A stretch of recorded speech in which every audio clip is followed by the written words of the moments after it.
Hey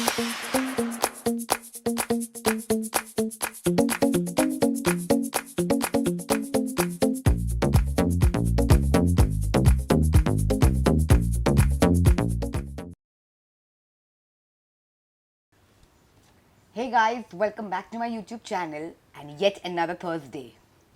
So today's topic is very interesting because it's going to be a question and answer topic. And there are a couple of questions that I keep getting on my Instagram DM very often. So I thought why not address that on a larger platform today. So welcome back to my YouTube channel. I'm going to get straight into the topic and I'm going to pick up, in fact, I have picked up 3 questions that have been very popular or very common on my Instagram DM. So I'm going to start with the first one. It says, "Hi Mehek, I hope you're well and I have been fighting this battle with the bulge for many years now. I want to switch to a healthier and a sustainable lifestyle and start with intermittent fasting. I am not a very big fan of going on with information available on the internet. Hence, I am reaching out to you because I really admire your discipline and your zeal towards transforming our nation into a healthy one. If it's not too much of a trouble, would you be great enough to, if you could share some information about intermittent fasting for beginners and your first-hand experience with it? Thank you." That is such an amazing question. And what I loved about this question that has been very common on my Instagram is that there are people out there, who want to change, who want to make a lifestyle change, who have understood that diets don't work, they never did, and they never will. So the only thing that will really keep your health well and your health in your hands is a good lifestyle change. So I'm going to address this first question wherein she asks me about my lifestyle journey and what is my experience on intermittent fasting. So guys, let me start with this. So I have just started this lifestyle for the last 3 to 3.5 years with intermittent fasting and with understanding of how foods work on your body or what do they do to your system. Prior to which, I was also living a very unhealthy lifestyle. I did work out hours in the gym, but I never got results simply because I always thought that exercise was taking care of my weight, which it never did and it never will. Coming to how I started this lifestyle, it's been a wonderful journey. So when I learned about intermittent fasting through friends, through books, and through knowledge on internet, I put it all together and I started applying that to my own life. Intermittent fasting is not a diet. It's absolutely not a diet. Intermittent fasting is a simple lifestyle, a way in which our body, a human body, is meant to survive. Basically, we are in 2 modes, feasting and fasting. Feasting simply means that you are in a feeding mode, you are eating food or you're taking in energy for your body to do its functions. And when you are in a fasting mode, you are abstaining from food simply because you're giving your digestive system a rest for that period of time, because the body has a lot of other functions to do, right? And when we are putting our entire energy to digestion or to metabolizing our food, we're taking away all of that energy from the other functions of the body. 80% of our energy goes towards digestion. And think about it, if we are going to be eating like 10 meals a day, which we usually do or which most people are now usually doing, we are putting in a lot of energy, taking that away from the other repair in the body. So what intermittent fasting really does is it puts you in a restricted time frame of eating. Now, that restricted time frame does not have to be same for everybody. It's going to be different for everybody because every human is different. Every human working is different in the sense that you have a different culture. You are living in a different time zone. People's eating habits are different. People's quality of foods, cultural, traditional foods are different. So intermittent fasting has to be applied into your own lifestyle with your own schedule. You cannot be copying somebody else's intermittent fasting or somebody else's way or protocol of fasting. Coming to how does it work and what is my first hand experience. So when I started intermittent fasting, I used to keep a certain window for eating. That is, I started with a 12-12 window where I was eating for 12 hours, in 12 hours, and I was fasting for 12 hours. Now that window happens only with time, as in you cannot suddenly start off by doing a 16-8 or an 18-6. So you have to always gradually start your feeding and fasting window. You need to train the body to do it very slowly. So when you start, let's say, with a 12-12 window, you graduate to a 14-10 or a 16-8, 18-6. That's how you would graduate. And while you're doing that, the most important part in intermittent fasting is, or any lifestyle is, you have to keep a check on the quality of the foods that you put in while you're eating. So many people have, misunderstood intermittent fasting as eating whatever they wish to in the eating window. But let me put it this way: if you are building a building, or if you're building a structure, what goes in building that structure is the most important thing. You can have your house built or aesthetically look beautiful from the inside, right? But if your structure from the outside does not have good building blocks, your building or your home is going to crumble down. And intermittent fasting works the same way. When we are feeding our body, we need to make sure that we're putting in the right quality of foods while we are eating. Good nutrients, nutrient dense foods that our cells require, right? So that is a fundamental principle of intermittent fasting. The number of hours will really have no value. Your number of hours of fasting will really have no value if your feeding window does not have quality of food. Right? So that has been really my first hand experience on intermittent fasting, something I learned over time and something that helped me to build my fast longer, right? So I hope that sorts that question. Let me take the next question on this. So the next question says, so Mehak, how do you do OMAD? Yes, but how do you get hungry only once? And I can see that you are younger and glowing by the day. So certainly it is working wonders in your body. And is it possible to OMAD with a vegetarian or an eggetarian diet?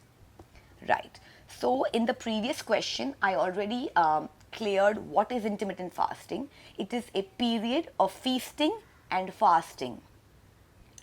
When we are feasting, we are taking energy, we are using that energy. When we are fasting, we have saved that energy in our cells for future use. Now, as I already explained, the quality of the foods that you are taking in the feeding window will decide the duration of your fast.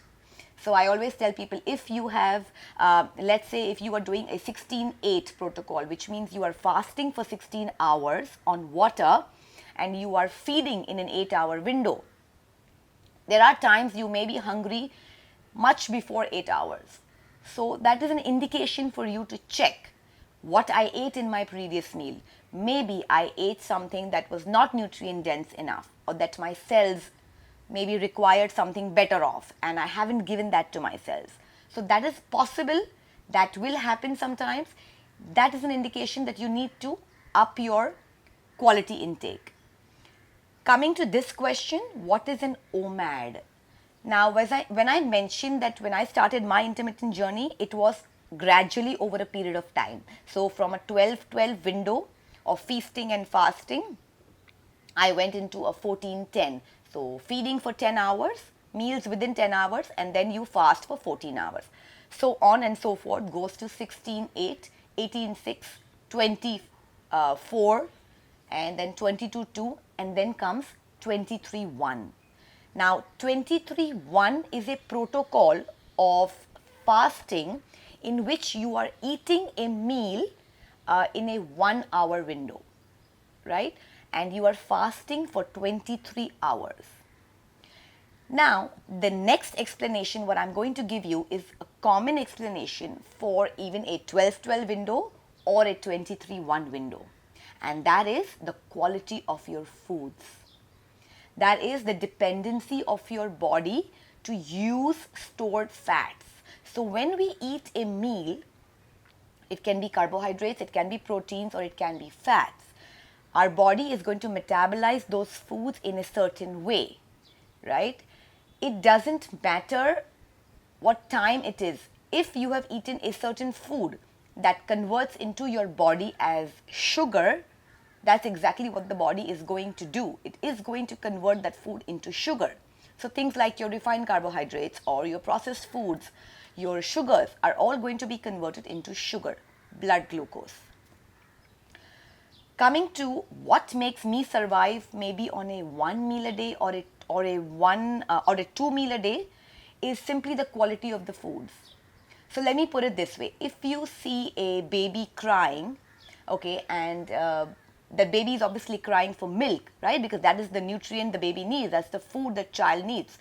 Now, if I tell you that don't give that child milk and give that child maybe a bottle of Pepsi Cola or a bottle of Coke or a bottle of juice, as a mother, you will definitely not approve to that, simply because you know that milk is the right quality of food that has to be given to that child for that child's nutrition to be met, right? And that's the only way that child is going to stop crying. But if I insist that even Pepsi or Coke is a liquid, right, so that child should not have a problem with it, and that logic really doesn't apply or make sense simply because a can of Coke or a bottle of juice doesn't have the nutrition that the child needs.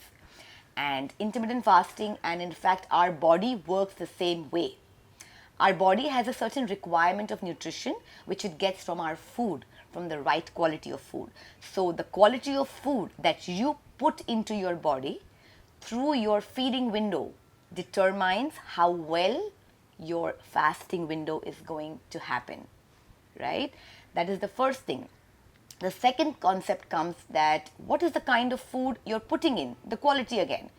Foods that raise your blood sugars or that give you a spike in your insulin will always keep you hungry and will always kick you out of the fasting mode.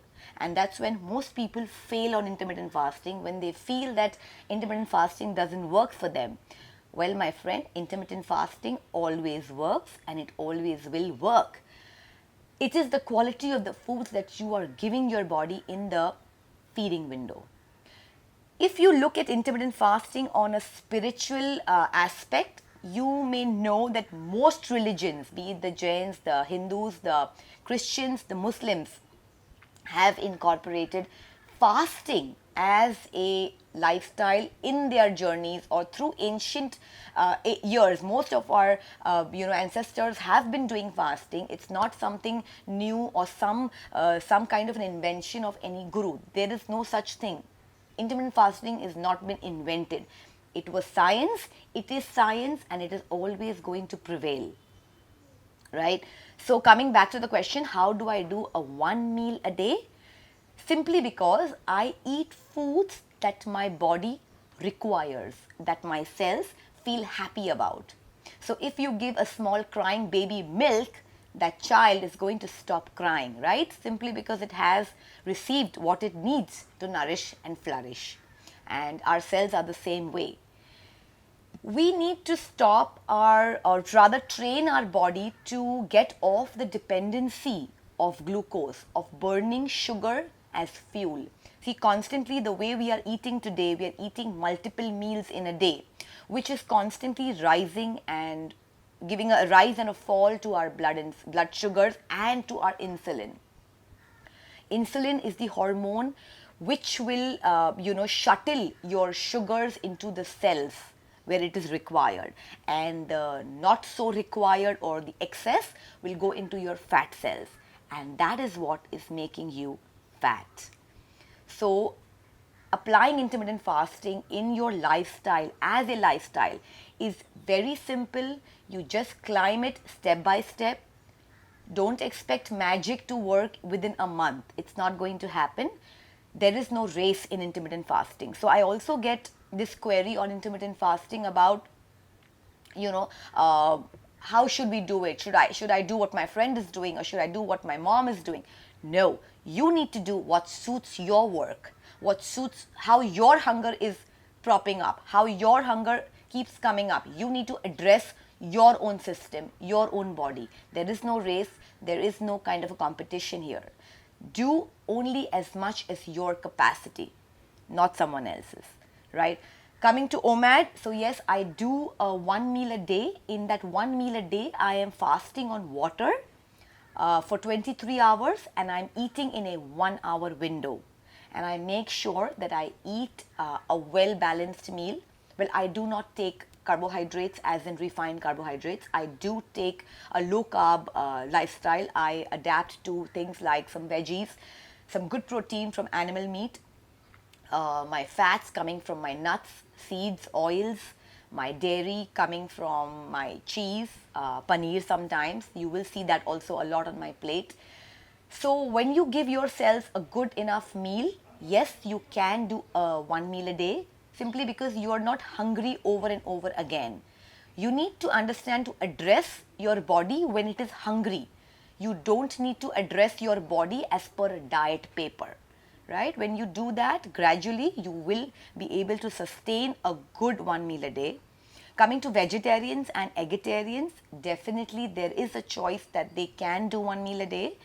Although the choices for foods for vegetarians will be limited, but yes, working with things like maybe an additional protein supplement will help. Uptaking your fat intake, good fats like your nuts, your seeds, your good ghee, butter, your avocados will help you to be fuller for a longer time. So definitely I do recommend one meal a day for vegetarians and eggetarians too. But again, it's a gradual process. Yeah, so that's about this question. I think we can go to the next one, right? Okay. So let me take the next one. Okay, this is a very interesting question. And this is the question that I have received a couple of times on my Instagram DM and many a times on my WhatsApp. The question says, if I follow religiously your lifestyle, how much weight can I lose in a month? Now here, we are not a mathematical system. We are a biological system, right? We are human. We are a species designed to work on hormones. The concept of weight on a weighing scale is nothing but a gravitational pull of the earth, yours to the earth. That's about it. When we talk about weight on a weighing scale, we talk about muscle mass. We also talk about the weight of your bones. We talk about the amount of blood that your body carries, the amount of water that your body carries, the weight of your organs, right? So I really wonder, why are we so obsessed with what a number on a weighing scale tells us? Why don't we worry about the science of a human body, the way the body is designed to work in a biological system? We work on hormones. Our hormones decide how we are going to metabolize the foods that we are going to eat. So if you ask me, do calories matter? Yes, calories matter. Quantity does matter, but the quantity of your calories should be left to decide by your brain. There is a system, a mechanism in which your body decides how it's going to take up the quantity. What is really not in our hands is the quantity. But what is really, really in our hands, and which we are ignoring for the last couple of years due to the calorie counting myth, is the quality of the calories that we put into our system. So coming to this question, the question straight away points to a number. It's asking me, what is the amount of the goal number of weight, the amount of weight that I can lose in a month? So my friend, let me tell you, our body is not Amazon Prime. It will never show up in 2 days, right? Because we took a certain way of eating over a number of period of years. So we've been eating this way for at least about 30 to 40 years now, which is when we've realized that our body is not giving us the result that we want it to give us, the goal weight. Why is that? So it's very simple, and I have explained this even in a couple of my previous IGTV videos on my Instagram. Our body has two components, essentials and non-essentials. When we talk about essentials, we're talking about things or foods that our body cannot produce, and we need to take that from food. And when we talk about non-essentials, we're talking about foods that our body can produce and we don't need to take it from food. The essential component is your protein and fats. The non-essential component is going to be your carbohydrates, which convert to sugars and glucose in your body. Although I will be doing another detailed video on this topic, but this is just to bring you back to the question, is that why are we not attaining a goal weight in a certain number of days or a month? Is simply because we are not getting into a lifestyle. We are only attaching ourselves to a number, to a goal. I need to attain this weight. But in that process, what you need to understand is you need to decide the quality. Until and unless you don't give the right quality of food to your body, that number or that goal weight will not be achieved. Because your body does not work on math, it works on biology, it works on science, it works on a mechanism which takes food and metabolizes it in a way. It will use energy, it will store energy, right? But when we are constantly eating and constantly in a feeding window, we're constantly in a storing mode, and the body does not like that, right? And that was what I already cleared in my first question, that we need to be in a feasting and a fasting mode, not in a calorie deficit mode, right? Calorie deficit is another chapter which we will do a detailed video on. So my only advice for this question is, don't stick to a number, follow a healthy lifestyle, because a healthy lifestyle or health gain will equal to weight loss.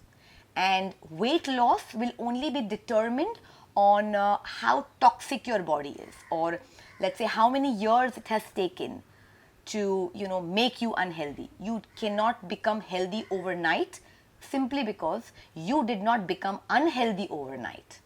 So give it time, give it the right practice, keep doing what you are doing. Your emotions, your sleep, your activities, your exercise routine, all of this put together will give you a healthy weight. I'm not talking about weight loss here. I never speak about weight loss, but I do see many people completely obsessed with the weighing scale. And here's what I always keep telling them, that only a health gain will give you weight loss, right? We could do a detailed video on this maybe another time.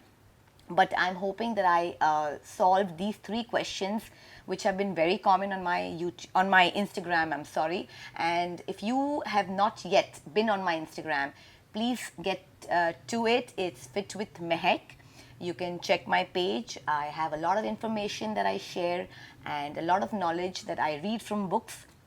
So definitely today's video was not, about taking or showing you some action. It was more about sharing what I have learned, or what people what are the questions that are in people's minds that I wanted to bring forth. And I'm sure most of you would have these questions popping in your mind. So I'm hoping this video could help. And once again, guys, if you haven't subscribed to my YouTube channel, please do so and hit the notification bell. You would never miss a video that way. So take care and see you next Thursday. Bye-bye.